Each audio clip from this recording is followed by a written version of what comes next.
இந்த வழக்கினுடைய விசாரணை அதிகாரியான டிஎஸ்பி மனிஷா அவர்களை குறிவைத்து சில ஈஓடபிள்யூ போலீசார் வேலையே செய்யல, போதுமான போலீசார் கிடையாது, அந்த அலுவலகத்துல போதுமான கணினிகள் கிடையாது, அதை தட்டச்சு செய்வதற்கு டைப்பிஸ்ட் கிடையாது, 161 ஸ்டேட்மெண்ட் 2000 பேருக்கு தான் போட்டிருக்காங்க, சொச்சம் பேருக்கு போடலன்னு வெறும் குறையா வாசிக்கிறவங்க, இடி செபியை பத்தி பேசுறவங்க இதை ஒரு வார்த்தை கூட ஏன் பேச மறுக்கிறாங்க? அரசியல், புலனாய்வு, சினிமா, ஆன்மீகம், இலக்கியம், மருத்துவம், வணிகம், மோசடி என எல்லா தகவல்களுடன் தமிழகத்தின் மையப்பகுதியில் இருந்த மாதம் இருமுறை வெளியாகும் நம் அங்குசம் இதழ் உங்கள் இல்லம் தேடி வர ஆண்டு சந்தா ரூபாய் 500 மட்டுமே. தொடர்பு எண் 9488820225. அங்குசம் செய்தி, மக்களுக்கான செய்தி. அங்குசம் நேயர்களுக்கு வணக்கம்.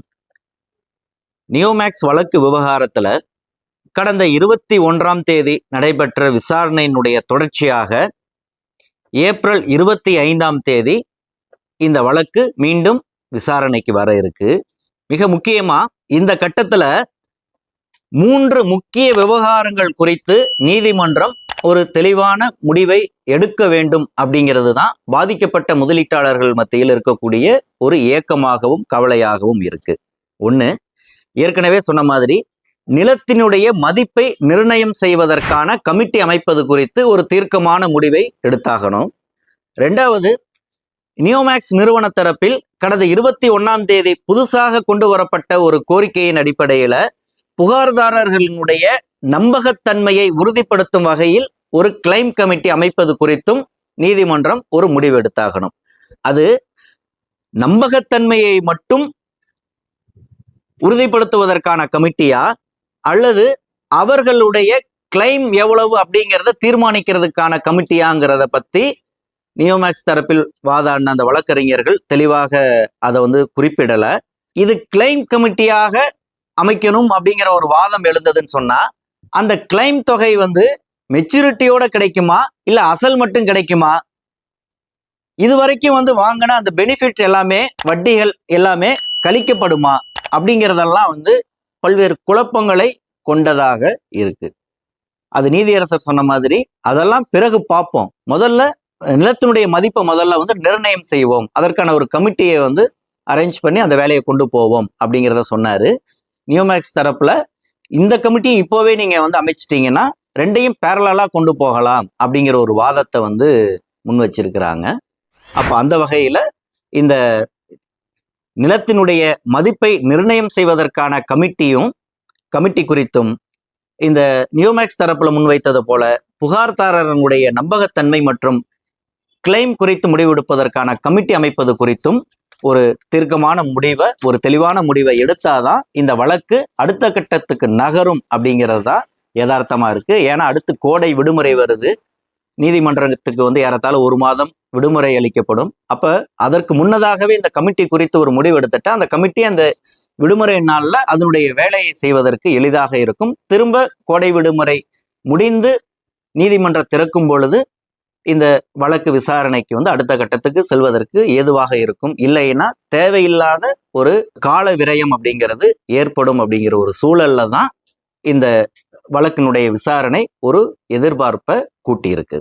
இதற்கு அடுத்த விவகாரமா பார்த்தோம்னா இந்த வழக்கு டான்பிட் சட்டத்தின் கீழே போடப்பட்டிருக்கு அப்படிங்கிற ஒரு வாதம் வைக்கப்பட்ட நிலையில அதனை தாண்டி ஐடி, இடி, செபி, மணி லாண்டரிங் இது போன்ற பல்வேறு விவகாரங்கள், இந்த மோசடியினுடைய பரிமாணங்கள் அப்படிங்கிறது எல்லை கடந்ததா இருக்குது அப்படிங்கிற ஒரு வாதத்தை பாதிக்கப்பட்ட முதலீட்டாளர்கள் தரப்புல வைத்திருந்தாங்க.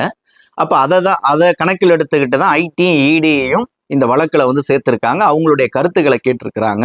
அப்ப அவர்கள் என்ன பதில் சொல்றாங்க அப்படிங்கிறத பொறுத்தும் அது தொடர்பாகவும் இந்த வழக்கு விசாரணையில ஒரு முடிவெடுக்க வேண்டிய ஒரு அவசியம் இருக்குங்கிறத பார்க்குறோம். இதெல்லாம் ஒரு பக்கம் இருந்தாலும் இதிலேயே விடுபட்ட ஒரு விவகாரமா இந்த புகார் கொடுப்பதற்கான வாய்ப்பு மறுக்கப்பட்டவர்களுடைய நிலை குறித்து இன்னும் தெளிவுபடுத்தப்படாம இருக்குது. அதை சென்ற முறை நடந்த அந்த வழக்கு விசாரணையில வழக்கறிஞர் அழகர்சாமி சுட்டி காட்டது போல அவர் தரப்பிலிருந்து கவனத்துக்கு வந்த ஒரு 444 பேருடைய நிலைமையை சொன்னாரு. ஆனா பல பாதிக்கப்பட்ட முதலீட்டாளர்கள் கடைசி நேரத்துல பதிவு தபால்ல தங்களுடைய புகார்களை அனுப்பி அந்த ஒரு நாள் காலதாமதத்தை கூட போலீசார் ஏற்றுக்கொள்ளாமல் பல தபால்களை திருப்பி அனுப்பியிருக்கிறார்கள். அப்ப அவ்வாறு திருப்பி அனுப்பப்பட்ட புகார்களை மீண்டும் பெறுவதற்கான வாய்ப்பு குறித்தும் அந்த நீதிமன்ற விசாரணையில ஒரு தெளிவான முடிவு கிடைக்கும் பட்சத்தில் அவர்களும் இந்த செட்டில்மெண்ட்ல இணைந்து கொள்வதற்கான, இந்த புகார் பட்டியலில் இணைந்து கொள்வதற்கான ஒரு வாய்ப்பு கிடைக்குமா அப்படிங்கிற ஒரு ஏக்கத்துல அவர்கள் இருக்கிறாங்க. அதை விட மிக முக்கியமா இந்த புகார் கொடுத்தவங்களையே பலர் பாண்டுகளை மட்டும்தான் ஏத்திருக்கிறாங்க. அவர்கள் கைவசம் இருக்கக்கூடிய அந்த பத்திரங்கள் அது ஒரு ஆவணமாக ஏற்றுக்கொள்ளப்படாமல் நிராகரிக்கப்பட்டிருக்கு. அந்த பத்திரங்களினுடைய நிலை என்ன அப்படிங்கிறத குறித்தும் EOW போலீசாரும் நியோமேக்ஸ் தரப்பும் ஒரு முடிவை எடுத்து அதையும் இந்த பட்டியலில் இணைக்கணும் அப்படிங்கிற ஒரு கோரிக்கையும் எழுந்திருக்குது. அடுத்தது இதே போன்று இந்த பாண்டுகள்னு எடுத்துக்கிட்டோம்னா நேரடியா அவர்களுடைய பெயர்லேயே அந்த பாண்டுகள் இல்லாம வேறு நபர்களுடைய பெயர்களில் இருக்கக்கூடிய பாண்டுகளும் அவர்கள் கைவசம் இருக்கு. அதற்கான காரணத்தையும் நம்ம ஏற்கனவே சொல்லியிருந்தோம். அது போன்று பலர் அவர்களுக்கு தொடர்பு இல்லாத பெயர்களில் இருக்கக்கூடிய பாண்டுகளையும் தங்களுடைய முதலீட்டு கணக்கில் வைத்திருக்கிறாங்க. அது குறித்த ஒரு தெளிவும் அவசியமா இருக்கு. இதற்கு அடுத்து இன்னும் பலர் புகார் கொடுப்பதற்கான வாய்ப்பு கிடைக்குமா அப்படிங்கிறத நம்மளுடைய கமெண்ட் செக்ஷன்லயே கேட்டுட்டு இருக்கிறாங்க. இது குறித்து 2 விதமான கருத்து இருக்கு. ஒன்று, இந்த மாதிரி புகார் கொடுக்கறதுக்கு வாய்ப்பு கொடுத்துக்கிட்டே போனோம்னா இந்த வழக்கினுடைய விசாரணை போக்குங்கிறது திரும்ப தாமதமாகிக்கிட்டே இருக்கும். இப்போ ஒரு ஃபிக்ஸ் பண்ணி இருக்கிறாங்களா, இதை வச்சு இந்த வழக்கை நகர்த்திக்கிட்டு போகணும். புதுசா புகார் கொடுப்பதற்கான வாய்ப்பு கொடுத்து அவர்கள் ஏற்கப்பட்டாலும் அவர்களை தனியா செகண்ட் செஷனுக்கு அவங்கள வச்சுக்கணும். அது பார்ட் 2வா அவங்கள ட்ரீட் பண்ணணும் அப்படிங்கிற ஒரு கோரிக்கையும் பாதிக்கப்பட்ட முதலீட்டாளர்கள் தரப்புல இருக்கு. இது குறித்தும் EOW போலீசாரும் நீதிமன்றமும் அந்த வழக்கு விசாரணையில தெளிவுபடுத்தணும் அப்படிங்கிறது தான் பாதிக்கப்பட்ட முதலீட்டாளர்களுடைய எதிர்பார்ப்பா இருக்கு. அடுத்து அந்த நிலங்களினுடைய மதிப்பை நிர்ணயம் செய்வதற்கு கமிட்டி அமைக்கிறது அப்படிங்கிற விவகாரம் குறித்து நம்ம பேசியிருக்கிறோம். அதுல எந்த நிலங்களை எல்லாத்தையும் அவர்கள் மதிப்பீடு செய்ய போகிறார்கள் அப்படிங்கிறதுலையும் ஒரு குழப்பம் இருக்கு.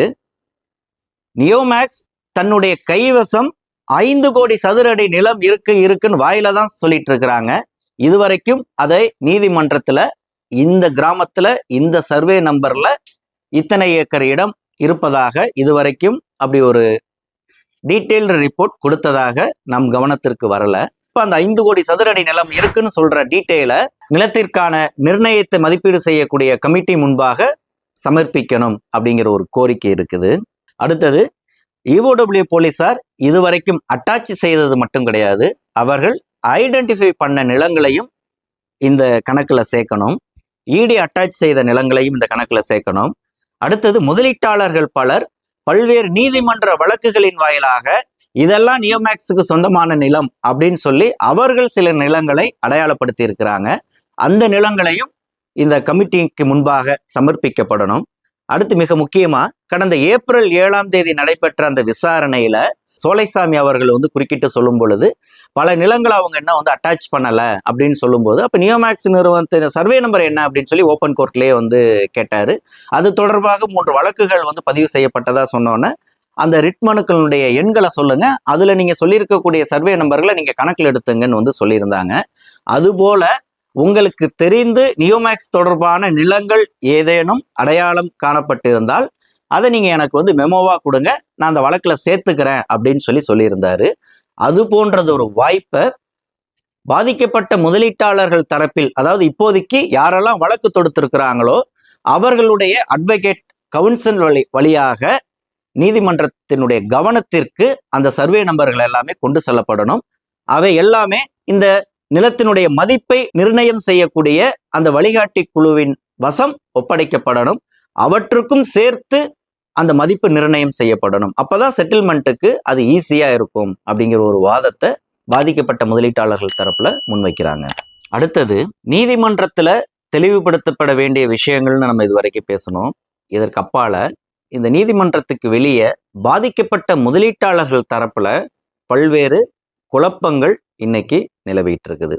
குறிப்பா பாதிக்கப்பட்ட முதலீட்டாளர்கள் பல்வேறு குழுக்களாக பல்வேறு சங்கங்களாக பிரிந்து தங்களுக்குள் பல்வேறு விதமான கருத்துக்களை பகிர்ந்து கொண்டு அது இன்னைக்கு ஒரு மோதலாக மாறி இருக்குங்கிற ஒரு விவகாரத்தை நாம சொல்லியிருந்தோம். இன்னும் சொல்ல போனா அதுல ஒருத்தரை ஒருத்தர் நீயும் திருடன், நானும் திருடன், அவன் திருடன், அவன் பெரிய திருடன், இது போன்ற அந்த வாதங்களை நாம் கேட்க முடியுது. இந்த இடத்துல நாம் தெளிவாக சுட்டிக்காட்ட வேண்டிய ஒரு விஷயம், EOW போலீசார் கையாளக்கூடிய எந்த ஒரு வழக்கிலையும் இது போன்ற ஒரு நிலையை அவர்கள் கண்டிப்பாக எதிர்பார்த்திருக்க மாட்டாங்க. நியோமேக்ஸ் வழக்கு ஒரு விசித்திரமான ஒரு வழக்காகத்தான் EOW போலீசார் முன்னிலையிலேயே இருக்குங்கிறத தான் நம்ம பார்க்குறோம்.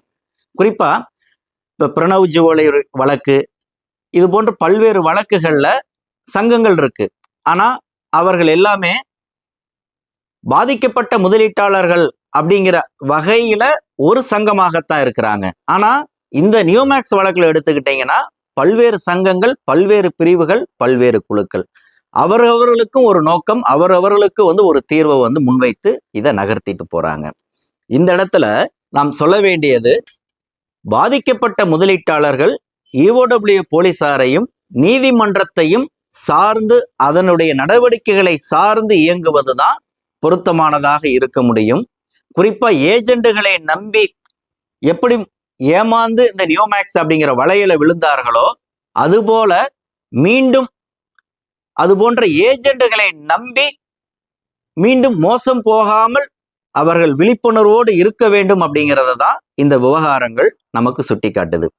இந்த பாதிக்கப்பட்ட முதலீட்டாளர்கள் தரப்புல பல பிரிவினர்கள் இருக்கிறாங்க. உன்னால நான் கெட்டேன், என்னால நீ கெட்டன்னு சொல்லி ஒருத்தவங்களும் எதிரெதிரா பார்த்து குற்றம் சுமத்தி கொள்ளக்கூடிய நிலையில தான் அவங்க இருக்கிறாங்க. அதாவது கஸ்டமருக்கே கமிஷன் கொடுத்த கம்பெனினா அது நியோமேக்ஸ் கம்பெனி தான். அப்ப அப்பா ஒருத்தர் முதலீடு போடுறாரு அப்படின்னு சொன்னா அடுத்து தன்னுடைய பிள்ளை பேர்லையும் மனைவி பேர்லையும் ஒரு முதலீடு போடுறாருன்னா அப்பா ஒரு ஏஜென்ட்டாக மாறி பிள்ளைகள்கிட்டையும் மனைவி பேர்லையும் தனக்கு கீழே அந்த முதலீட்டை வரவு வச்சிருக்கிறாரு. அப்ப இந்த இடத்துல அந்த பையன் அப்பாவுக்கு எதிராகவே புகார் கொடுக்கக்கூடிய ஒரு வாய்ப்பை நியோமேக்ஸ் நிறுவனம் வழங்கி இருக்கு. இன்னும் சொல்ல போனா நியோமேக்ஸ் நிறுவனத்தினுடைய அவர்கள் வகுத்த அந்த சட்ட விதியின்படி யாருமே கஸ்டமர் கிடையாது, எல்லாமே கஸ்டமர் பார்ட்னர்கள் தான்.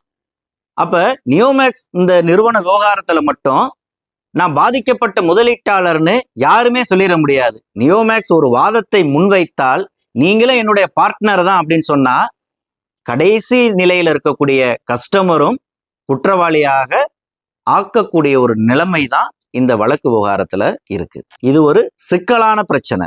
அப்ப நியோமேக்ஸ் நிறுவனத்தினுடைய முன்னணி இயக்குனர்கள் அதனுடைய RH போன்ற டாப் லெவல் லீடர்களை தாண்டி அதற்கு கீழாக இருக்கக்கூடிய CH, AH இது போன்று சொல்லக்கூடிய பல்வேறு படிநிலைகள் இருக்கக்கூடியவர்கள் எல்லாருமே அவர்களும் பாதிக்கப்பட்ட முதலீட்டாளர்களாகவும் ஒரு பக்கம் இருக்கிறாங்க.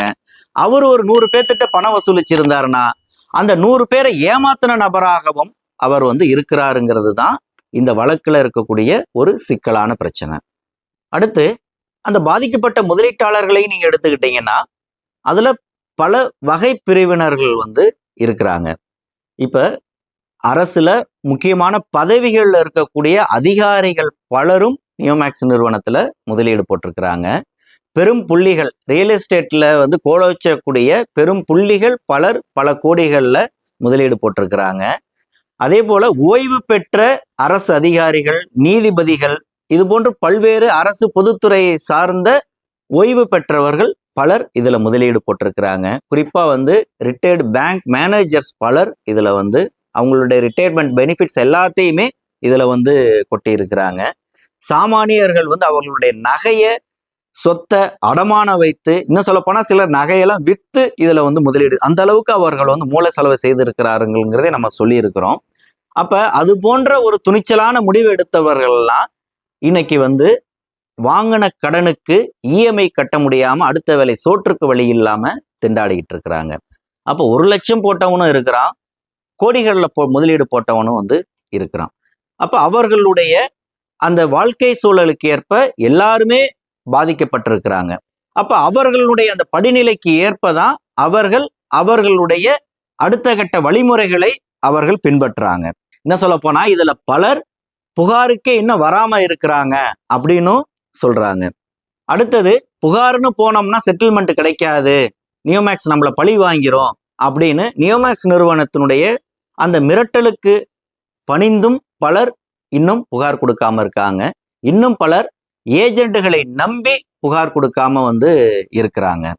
அப்ப இந்த சூழல்ல தான் யாரை நம்புவது அப்படிங்கிற ஒரு குழப்பம் இந்த பாதிக்கப்பட்ட முதலீட்டாளர்கள் தரப்புல இருக்கு. அப்ப இந்த பின்னணியில தான் இவர்கள் பல்வேறு குழுக்களாகவும் பல்வேறு சங்கங்களாகவும் ஆளாளுக்கு ஒரு தீர்வு திட்டங்களையும் முன்வைப்பது. அப்படிங்கிறப்ப இவர்களில் யார் பின்னாடி நம்ம போகிறது அப்படிங்கிற ஒரு உச்சகட்ட குழப்பத்துக்கு பாதிக்கப்பட்ட முதலீட்டாளர்கள் ஆளாகி இருக்கிறாங்க. அப்ப இந்த இடத்துல இந்த வழக்குல சங்கங்களுடைய தேவை ஏன் வந்தது அப்படிங்கிற ஒரு கேள்வி நமக்கு எழுது. பொதுவா ஒரு தொழிற்சாலையில ஒரு தொழிற்சங்கத்தினுடைய நோக்கம் என்னவாக இருக்க முடியும்? அந்த தொழிலாளர்களுடைய உரிமைகளை பெற்றுத்தருவதற்கான ஒரு சங்கமாக, அவர்களுடைய உழைப்புக்கேத்த ஊதியத்தை அந்த சம்பந்தப்பட்ட நிறுவன முதலாளியிடமிருந்து பேரம் பேசி வாங்கி தரக்கூடிய ஒரு சங்கமாகத்தான் தொழிற்சங்கங்கள் இருந்துட்டு இருக்குது. அப்ப இந்த இடத்துல நியோமேக்ஸ் நிறுவனத்திற்கும் பாதிக்கப்பட்ட முதலீட்டாளர்களுக்கும் இடையே பேரம் பேசுவதற்கென்று ஒரு சங்கம் அவசியமா அப்படிங்கிற ஒரு கேள்வியும் இந்த இடத்துல நமக்கு எழுது. இந்த இடத்துல சங்கம் அப்படிங்கிறது பதிவு செய்யப்பட்ட சங்கம் அது மட்டும் கிடையாது, நியோமேக்ஸ் தொடர்பாக இயங்கி கொண்டிருக்கக்கூடிய பல்வேறு குழுக்களையும் உள்ளடக்கித்தான் நாம் இந்த விஷயத்தை சுட்டி காட்டுறோம். அப்ப மீண்டும் நம்ம சொல்ல வர விஷயம், EOW போலீசாரையும் நீதிமன்றத்தையும் சார்ந்து அவர்களை நம்பி பாதிக்கப்பட்ட முதலீட்டாளர்கள் பயணிப்பதுதான் சரியானதாக இருக்கும் அப்படிங்கிறது தான் ஒரு யதார்த்தமானது. அடுத்து இந்த ஏப்ரல் 25 நடைபெறக்கூடிய இந்த வழக்கு விசாரணையில இன்னொரு விவகாரமும் தீர்க்கப்படக்கூடிய ஒரு விவகாரமா இருக்கு. அது அந்த ராமச்சந்திரன் கைது குறித்த விவகாரம். அந்த கைதுக்கு பின்னணியில நியோமேக்ஸ் நிறுவனம் தான் இருக்கு அப்படிங்கிறது ஒரு குற்றச்சாட்டா இருக்கு. அதற்கு EOW போலீசார் ஏதோ ஒரு வகையில பணிந்து விட்டார்கள் அப்படிங்கிறதும் ஒரு குற்றச்சாட்டா இருக்கு. இது ஒரு புறம் இருக்க, சிலர் இந்த வழக்கினுடைய விசாரணை அதிகாரியான டிஎஸ்பி மனிஷா அவர்களை குறிவைத்து சில தரம் கெட்ட விமர்சனங்களையும் ஆதாரமற்ற குற்றச்சாட்டுகளையும் முன்வைத்திருக்கிறாங்க. இது EOW போலீசார் மத்தியில ஒரு வருத்தத்தை ஏற்படுத்தக்கூடிய ஒரு நிகழ்வாகவே மாறி இருக்குன்னு தான் நாம் சொல்ல முடியும். அதாவது இந்த வழக்கை முன்னகர்த்தி கொண்டு செல்வதற்கு ஏற்ப EOW போலீசார் விரைந்து செயல்படுவதற்கு ஏற்ப அதில் இருக்கக்கூடிய குறைகளை சுட்டிக்காட்டுவது அப்படிங்கிறது வேறு. ஆனா ஒரு தனிநபர் தாக்குதலாக ஒரு ஆதாரமற்ற குற்றச்சாட்டாக சில விஷயங்களை முன்வைப்பது அப்படிங்கிறது வேறுங்கிறத நாம் இந்த இடத்துல தெளிவுபடுத்திக்கணும். இதை அந்த நீதிமன்ற விசாரணையிலேயே வழக்கறிஞர் ரஜினி அவர்கள் அதை குறிப்பிட்டிருந்தாங்க. இன்னைக்கு இந்த மாதிரி ஒரு தனிப்பட்ட அதிகாரி மீது குற்றம் சுமத்துற மாதிரி அல்லது பொதுவுல EOW போலீசார் வேலையே செய்யல அப்படிங்கிற மாதிரி ஒரு பொது கருத்தை உருவாக்க முனைகிறார்கள். ஆனா EOW போலீசார் அவர்களுடைய வரம்புக்குட்பட்டு வேலையை நடத்திக்கிட்டு வந்திருக்கிறாங்க அப்படிங்கிறது தான் யதார்த்தமா இருக்குது. குறிப்பா இந்த வழக்கினுடைய சிறப்பு விசாரணை அதிகாரி டிஎஸ்பி மனிஷா அவர்கள் இந்த வழக்கை திறம்பட கையாண்டு இருக்கிறாங்க. இன்னைக்கு EOW போலீசாரை பத்தி இவ்வளவு குறை சொல்லக்கூடிய நபர்கள், விமர்சனங்களை முன்வைக்கக்கூடியவங்க, என்னைக்காவது EOW போலீசார் எப்படி வேலை செய்துட்டு இருக்கிறாங்க, அவர்கள் எதிர்கொள்ளக்கூடிய சவால்கள் என்ன மாதிரியான பிரச்சனைகளை அவங்க எதிர்கொண்டுட்டு இருக்காங்கிறத குறித்து யாரும் கணக்குல எடுத்துக்கலன்னு சொல்லிட்டு EOW போலீசார் வேதனை தெரிவிக்கிறாங்க. குறிப்பா இந்த வழக்கிலே நீங்க எடுத்துக்கிட்டீங்கன்னா போதுமான போலீசார் கிடையாது, அந்த அலுவலகத்துல போதுமான கணினிகள் கிடையாது, அதை தட்டச்சு செய்வதற்கு டைப்பிஸ்ட் கிடையாது. இது போன்ற இந்த வழக்கை அடுத்த கட்டத்துக்கு நகர்த்தி செல்வதற்கான போதுமான கட்டமைப்பு வசதிகள் பல இல்லை. அப்ப இது போன்ற கருத்து தெரிவிப்பவர்கள் எல்லாம் பலர் பலமுறை EOW ஆபீஸுக்கு வந்துட்டு போனவங்களா இருக்கிறாங்க. அப்ப அதை பார்த்த பிறகும் கூட ஏன் இவர்களில் ஒருவர் கூட நீதிமன்றத்தில் EOW போலீசாருக்கு போதுமான போலீசார் கொடுங்க, கம்ப்யூட்டர் வாங்கி கொடுங்க, டைப்பிஸ்ட போடுங்க, அப்பதான் எங்க வழக்கு அடுத்த கட்டத்துக்கு நகரும், 161 ஸ்டேட்மெண்ட் 2000 பேருக்கு தான் போட்டிருக்காங்க, 1,000 பேருக்கு போடலன்னு வெறும் குறையா வாசிக்கிறவங்க அதை செய்து முடிப்பதற்கு தேவையான பணியாளர்களையும் அந்த கணினி உள்ளிட்ட கட்டமைப்பு வசதிகளையும் ஏற்படுத்தி கொடுங்கன்னு ஏன் நீதிமன்றத்துல ஒரு வழக்கு கூட அவங்க போடல? இதை பத்தி ஏன் அவர்களுடைய அந்த நீதிமன்ற வழக்கு விசாரணையில இடி செபியை பத்தி பேசுறவங்க இதை ஒரு வார்த்தை கூட ஏன் பேச மறுக்கிறாங்க அப்படிங்கிற ஒரு கேள்வியை EOW போலீசார் வேதனையாகவே முன்வைக்கிறாங்க. அப்ப அந்த ராமச்சந்திரன் கைது விவகாரம் என்ன பின்னணியில நடந்ததுங்கிறது கண்டிப்பாக விசாரிக்கப்படக்கூடிய ஒன்றுதான். அது நீதிமன்றத்தினுடைய எல்லைக்குட்பட்டது. அப்ப இவர்கள் கொடுக்கக்கூடிய அந்த நெருக்கடி காரணமா EOW போலீசாரினுடைய தலைமையகமும் ஏதோ ஒரு வகையில இந்த வழக்கினுடைய விசாரணை அதிகாரியை மாற்றுவதற்கான ஒரு மறைமுகமான வேலைகள் நடைபெற்று இருப்பதாகவும் ஒரு தகவல்கள் வந்துட்டு இருக்குது. அதன் பின்னணியிலையும் நியோமேக்ஸ் நிறுவனம் இருக்குதா அப்படிங்கிற ஒரு சந்தேகமும் இருக்கு. அதாவது நியோமேக்ஸ் நிறுவனத்திற்கு எந்த விதத்திலும் தடங்களை ஏற்படுத்தாத, எல்லாவற்றுக்கும் தலையாட்டிக்கிட்டு போகக்கூடிய வகையிலான ஒரு அதிகாரியை கொண்டு வரணுங்கிறதுக்காக இந்த ஏற்பாட்டை இந்த பாதிக்கப்பட்ட முதலீட்டாளர்கள் மத்தியிலே ஒரு குழப்பத்தை ஏற்படுத்தி இது போன்ற ஒரு முன்னெடுப்பை செய்திருக்குதா? EOW போலீசாரினுடைய தலைமையகத்துக்கு ஒரு மறைமுகமான நிர்பந்தத்தை அவர்கள் ஏற்படுத்தி தருகிறார்களா அப்படிங்கிற ஒரு சந்தேகமும் இந்த இடத்துல எழுந்திருக்குது. இதை எல்லாத்தையுமே எதிர்வரக்கூடிய அந்த ஏப்ரல் 25 நடைபெறக்கூடிய நீதிமன்ற விசாரணை தெளிவுபடுத்தப்பட வேண்டும் அப்படிங்கிறது தான் பாதிக்கப்பட்ட முதலீட்டாளர்கள் தரப்பினுடைய ஒரு கோரிக்கையாக இருக்குது. தொடர்ந்து பேசுவோம். நன்றி.